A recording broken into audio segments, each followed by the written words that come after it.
Assalamualaikum warahmatullahi wabarakatuh. Perkenalkan, kami dari kelompok 4 yang beranggotakan saya sendiri, yaitu Emi Marwanti. Lalu yang kedua ada Fungki Kesnandari, yang ketiga ada Ahnaf Dikoliano, dan yang terakhir ada Didin Prasetyo. Jadi teman-teman, pada kesempatan video kali ini kami akan membahas mengenai materi historiografi Islam Babat di Tanah Jawi. Langsung saja untuk pembahasan yang pertama, yaitu tentang pengertian Babat. Jadi dalam dunia pengetahuan sejarah, Babat ini merupakan karya penulisan sejarah atau historiografi tradisional yang berkembang pada abad ke-16 sampai 19 dengan fokus ceritanya setelah masyarakat pada tahun 1500-an. Penyebaran Babat ini selain di Jawa juga terdapat di Bali dengan contoh ada Babat Buleleng, kemudian di Madura dengan contoh ada Babat Sumeneb, dan di Kalimantan dengan contoh Babat Banjar, dan juga di daerah Sulawesi. Nah, secara etimologis Babat ini berarti membuka, merambah, atau menebang pohon-pohon di hutan, kemudian juga menangkas semak belukarnya. Nah, Babat ini erat kaitannya dengan pengertian yang saya sebutkan tadi, karena hal itu berkaitan dengan kepemilikan lahan, dan pada nantinya akan muncul adanya tuan tanah yang secara turun-temurun menguasai daerah tersebut. Apabila lahan tersebut berkembang menjadi pemerintahan, tentu para pemilik lahan menjadi terikat dan dengan sejarah daerah tersebut. Nah, tujuan penulisan Babat ini dapat dikatakan sebagai suatu alat legitimasi raja yang berkuasa dan memberi nilai-nilai, plus pada raja yang menjadi tokoh utama dalam karya sastra ini. Babat ini juga disebut karya sastra sejarah karena adanya paduan antara fiktif yang menjadi karya utama suatu sastra, karena tercampur aduknya antara unsur fiktif dan unsur sejarah, maka sangat sulit untuk membedakan mana yang dongeng, mana yang fakt atau sejarah. Baik, saya Fungki Kesnandari. Di sini saya akan melanjutkan materi yang berikutnya mengenai pengertian dari Babat Tanah Jawi. Nah, Babat Tanah Jawi ini merupakan sebuah karya sastra yang menceritakan tentang sejarah wilayah yang ada di Jawa. Nah, Babat Tanah Jawi ini ditulis secara naratif dalam bentuk bahasa dan huruf Jawa. Nah, ketebalan dari naskah Babat Tanah Jawi ini mencapai kurang lebih 470 halaman. Nah, isi dari cerita yang ada di dalam Babat Tanah Jawi ini tidak seragam, tetapi secara umum penulis dari Babat Tanah Jawi ini menceritakan tentang kepemimpinan pada masa kerajaan Demak hingga Mataram Islam. Nah, sebagai karya sastra yang ditulis atas perintah raja, karya ini tidak dapat dilepaskan dengan hal-hal yang berkaitan dengan asal-usul genealogi raja. Nah, oleh sebab itu, cerita tentang asal-usul raja yang memerintah itu menjadi bahan utama yang diperhatikan dalam Babat Tanah Jawi ini. Nah, penulis dari karya sastra sejarah Babat Tanah Jawi ini mengemukakan ceritanya sendiri tentang asal-usul raja.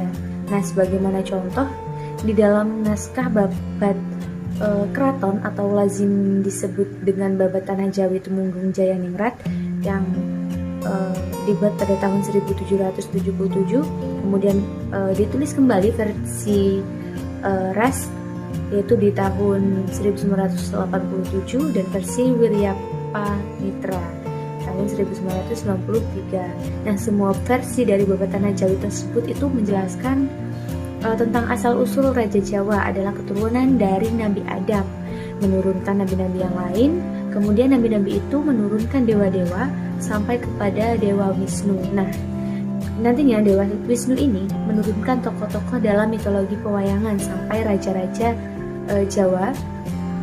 Nah, jadi dari Dewa Wisnu diturunkan hingga raja-raja yang ada di Jawa. Nah, Dewa Wisnu dipergunakan sebagai simbol yang mewakili tradisi Hindu, di mana sejak abad ke-8 itu sudah menjadi pujaan bagi masyarakat Jawa. Nah, Babat Tanah Jawi ini teman-teman selain menunjukkan upaya dominasi kerajaan, itu juga berusaha mengintegrasikan legitimasi antara ideologi Hindu dan Islam. Nah, sehingga dengan demikian kekuasaan raja itu dianggap sah menurut tradisi baik Hindu maupun Islam. Karena apa? Karena jalur genealoginya raja-raja Jawa sampai dengan Mataram Islam itu secara genealogi adalah jalur keturunan Nabi Adam dari Islam dan juga keturunan para dewa berasal dari Hindu. Nah, kemudian dalam tradisi kekuasaan kerajaan-kerajaan Islam di Jawa, raja itu dipresentasikan sebagai pusat kosmos di muka bumi yang disimbolkan sebagai Khalifatullah fil Ardi, yaitu yang mana adalah payung bagi genealogi tradisi Hindu Jawa maupun tradisi Islam. Nah, singkatnya teman-teman, bahwa Babat Tanah Jawi ini ingin menghubungkan secara genealogi antara terah versi ideologi Hindu Buddha dengan versi Islam, sehingga dalam tradisi kekuasaan Jawa dengan menyatukan antara terah dari kedua jalur itu tadi, itu diharapkan dapat menundukkan rakyat Jawa itu dari ideologi budaya kedua belah pihak. Nah, dari kedua belah pihak itu antara Hindu dan Islam. Nah, oleh karena itu, karena telah mendapat keabsahan dari jalur keturunan baik Hindu maupun dari jalur Islam melalui Nabi, khususnya Nabi Adam, dalam konteks inilah secara kultural legitimasi kekuasaan raja lewat genealogi tersebut akan dikukuhkan secara simbolik dalam pemerintah serta mewujudkan ketertiban suatu tatanan yang ada di masyarakat. Namun yang menjadi masalah bagi kebanyakan pembaca mengenai Babat Tanah Jawi ini yaitu tentang masalah bahasa. Nah, bahasa yang digunakan dalam cerita Babat Tanah Jawi ini dikatakan sulit dipahami karena biasanya banyak menggunakan bahasa-bahasa yang masih asing didengar, seperti ada puput, ada kalam, ada campuh, balelo, sinewaka, prasapa, dan lainnya yang mana bahasa masih aksara Jawa, sehingga harus bekerja keras dalam menafsirkannya. Nah, mungkin itu saja yang selanjutnya akan disampaikan oleh rekan saya. Oke, selanjutnya adalah pengaruh dan ciri-ciri karya Babat Tanah Jawi yang seperti kita ketahui ada 11 ciri-ciri karya Babat Tanah Jawi. Sebagai suatu karya penulisan secara tradisional, Babat Tanah Jawi memiliki ciri-ciri sebagai berikut. Di antaranya yang pertama, ceritanya berpusat pada raja atau keluarga raja, berisi masalah-masalah pemerintahan dari raja-raja yang berkuasa. Contohnya adalah Babat Tanah Jawi menerangkan tentang pemerintahan di kerajaan Mataram dan raja-rajanya yang tidak luput dengan cara legitimasi kekuasaannya.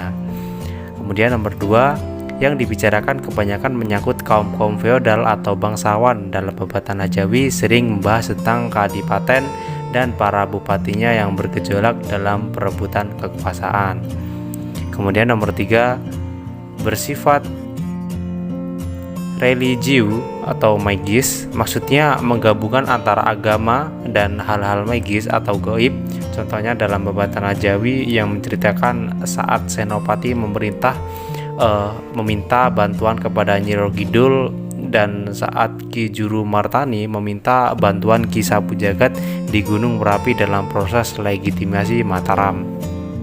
Kemudian nomor 4, umumnya berupa mitos ataupun legenda yang terjadi di luar nalar manusia, tempat terjadinya peristiwa berada antara alam nyata dan khayalan.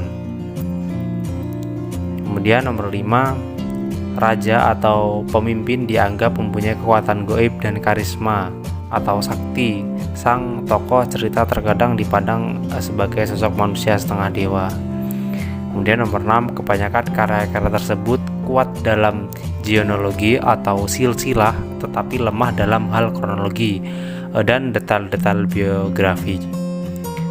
Kemudian nomor 7, memiliki subjektif yang tinggi, sebab penulisan karya hanya mencatat peristiwa penting di kerajaan dan atas pemerintahan sang raja, biasanya bertujuan penulisan sejarah tradisional untuk menghormati dan meninggikan kedudukan raja.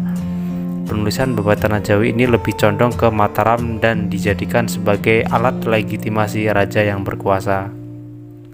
Kemudian nomor 8 bersifat legitimasi atau melegalkan atau mengesahkan suatu kekuasaan hingga seringkali tidak cocok dengan kenyataan. Hal tersebut dibuktikan dalam Babat Tanah Jawi yang menceritakan tentang cara legitimasi kerajaan Mataram yang digunakan silsilah, dukungan mitos atau restu leluhur, dan penggunaan gelar. Kemudian nomor 9 menonjolkan unsur politik semata untuk menunjukkan kejayaan dan kekuasaan sang raja. Konsep kekuasaan raja Jawa yang berbudi bahwa laksana baik adil paramarta, yang menjelaskan bahwa seorang raja itu harus adil dan bijaksana. Kemudian nomor 10 bersifat kedaerahan, maksudnya banyak dipengaruhi apa yang terdapat di daerah tersebut, misalnya oleh cerita-cerita goib atau cerita-cerita dewa di daerah tersebut, seperti cerita tentang Nyi Roro Kidul dan Ki Sapu Jagat. Kemudian nomor 11 sumber-sumber datanya sulit untuk ditelusuri kembali, bahkan terkadang mustahil untuk dibuktikan. Misalnya apakah Nyi Roro Kidul itu benar-benar ada. Dapat ditarik suatu kesimpulan bahwa suatu karya sastra dapat dijadikan salah satu sumber sejarah karena bisa menggambarkan keadaan masa lalu. Penulisan babat dapat dikatakan sebagai sebuah genre atau aliran dalam sastra historiografi Indonesia. Namun penulisan buku Babat Tanah Jawi terlalu subjektif, hanya berpusat pada cerita-cerita tentang Mataram. Babat Tanah Jawi merupakan sebuah bentuk legitimasi yang dilakukan oleh Sultan Agung untuk memperkuat kedudukan Mataram sebagai salah satu kerajaan yang berpengaruh di Tanah Jawa. Baiklah, selanjutnya materi tentang Babat Tanah Jawi, sejarah Jawa masa kerajaan Mataram. Mataram merupakan daerah yang subur, terletak antara Kali Opak dan Kali Progo yang mengalir ke Samudra Hindia, dan permukiman untuk tumbuh serta berkembangnya menjadi pusat Kesultanan Mataram. Di atas telah dikatakan bahwa daerah Mataram pada awalnya termasuk Kesultanan Panjang, yang kemudian dihadiahkan kepada Ki Ageng Pemanahan. Di tempat inilah Ki Ageng Pemanahan mendirikan keraton pada tahun 1578. Setelah beberapa tahun mendiami keraton, Ki Ageng Pemanahan atau Ki Ageng Mataram wafat pada tahun 1584. Penggantinya ialah putranya Penamban Senopati Ing Alogo yang pada masa mudanya bergelar Pangeran Ngabihin Lor Ing Pasar dan merupakan menantu Sultan Pajang, Sultan Adiwijaya, yang wafat pada tahun 1587.